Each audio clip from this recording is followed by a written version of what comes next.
some news at the Red Cross shelter as we're getting reports weeks after a devastating earthquake hit San Francisco, California. We can see the damage caused by this short 10-second earthquake.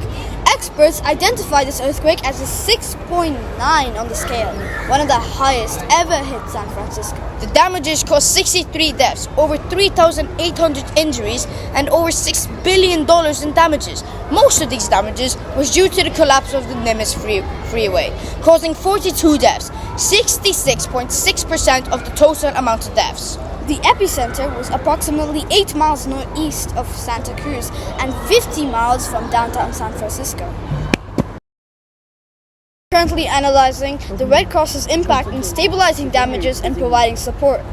Here is some information gathered by the WSMN workers. In my opinion, Red Cross was quite successful as 200 shelters were opened to house nearly 8,500 people speaking 57 different languages during the course of the relief effort. Nearly 643,000 meals were served in shelters or mobile feeding vans. The Red Cross distributed over 75,000 pounds of supplies, including food, water, and other essential items. The Red Cross's response included extensive relief measures. More than 7,800 workers helped with the relief effort, nearly 7,300 of which were volunteers. $24.5 million were spent on providing for immediate needs during the relief organization. Another $40.3 million was dedicated to long-term disaster recovery. More than 7,800 Red Cross workers helped with the relief effort, nearly 7,300 of which were volunteers.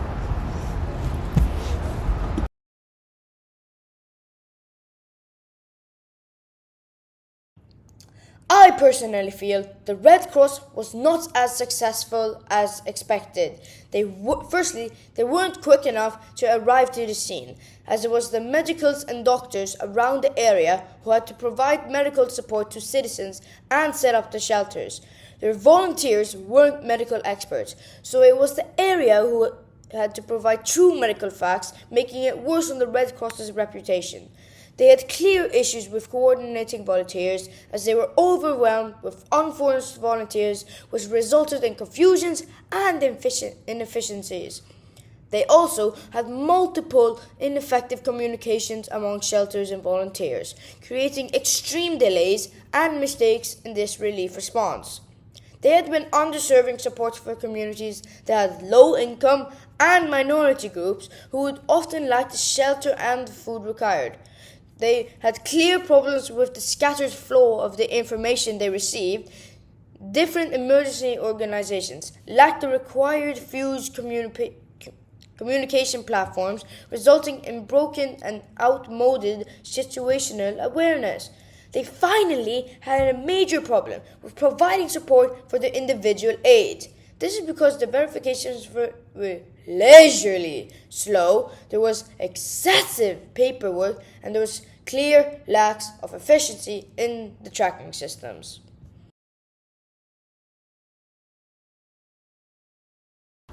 I have to say, I disagree. The Red Cross had a massive impact on the situation. I disagree to disagree. The Red Cross was more limited than successful.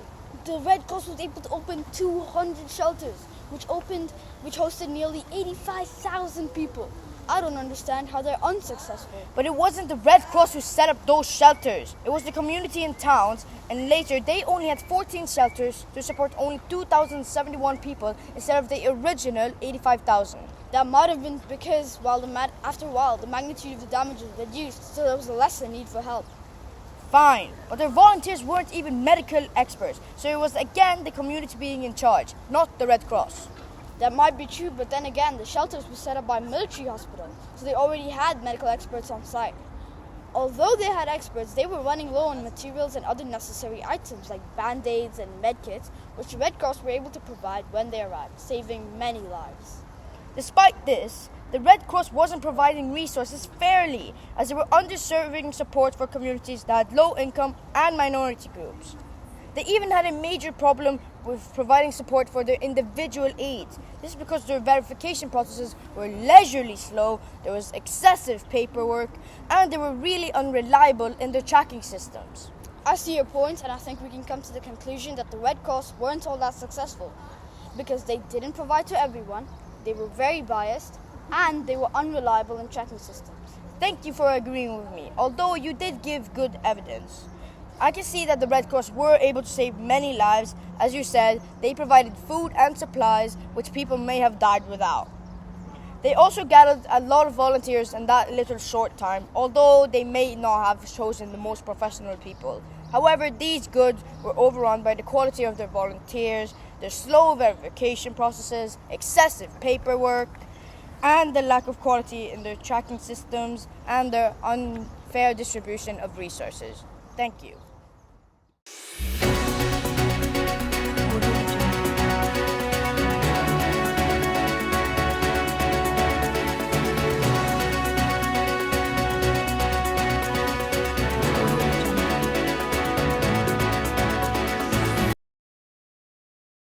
Have you heard of the EEWS or the Shake Alert? Yes, I have. The early earthquake warning system? Do you know anything on how it works? No, but I do know how this can help San Francisco with disasters like the Loma Prieta. So firstly, it uses multiple networks of seismometers controlled by the USGC and other partners like Caltech and US Berkeley. These sensors will then detect P waves, primary waves, or pressure waves. The system will then process all P waves to estimate the earthquake's depth, location, and magnitude in around a time of 1 to 5 seconds. This then allows the system to calculate S waves, which cause more destruction than the P waves. The Shake Alert then uses algorithms as evaluation for the earthquake's parameters and then determine if it's an actual issue to be warned about. Warnings are then sent through many technologies of apps like MyShake, Quake Alert USA, and Shake Ready SD. The Shake Alert also uses response windows where they depend on the location of the epicenter, and then the Shake Alert can provide up to tens of seconds of warnings. But you said you knew how this could help San Francisco? Yes, from the research I gathered, I found that EEWS use earthquake science and technology of monitoring systems to alert devices and people when shaking waves generated by an earthquake are expected to arrive at the location. The U.S. Geological Survey scientists tested the first rudimentary earthquake early warning system in the aftermath of the magnitude 6.9 Loma Prieta earthquake on October 17, 1989. As response crews worked at the damaged Cypress Street viaduct on the Nimitz Freeway in Oakland, they received the aftershock alerts via radio from seismic instruments closer to the epicenter of the main shock 90 kilometers to the south near Santa Cruz. The cell phone apps import alerts 12 seconds into the earthquake with an estimated magnitude of 6.0. The gray polygon designates the first cell phone alert zone, and the black polygon defines the bot alert zone. WEA alerts have not been received yet. All of the major cities that eventually experienced strong shaking would have received their first cell phone alert about this time. Other symbols are the same as previous figure. San Francisco is highly dangerous due to its position on Earth. There's a high chance for earthquakes, so something to warn the people for evacuations before the earthquake strikes would be very helpful. Overall, I think that the San Francisco government should definitely apply this to their city to help the citizens. Well, let's hope San Francisco applies this system for the future.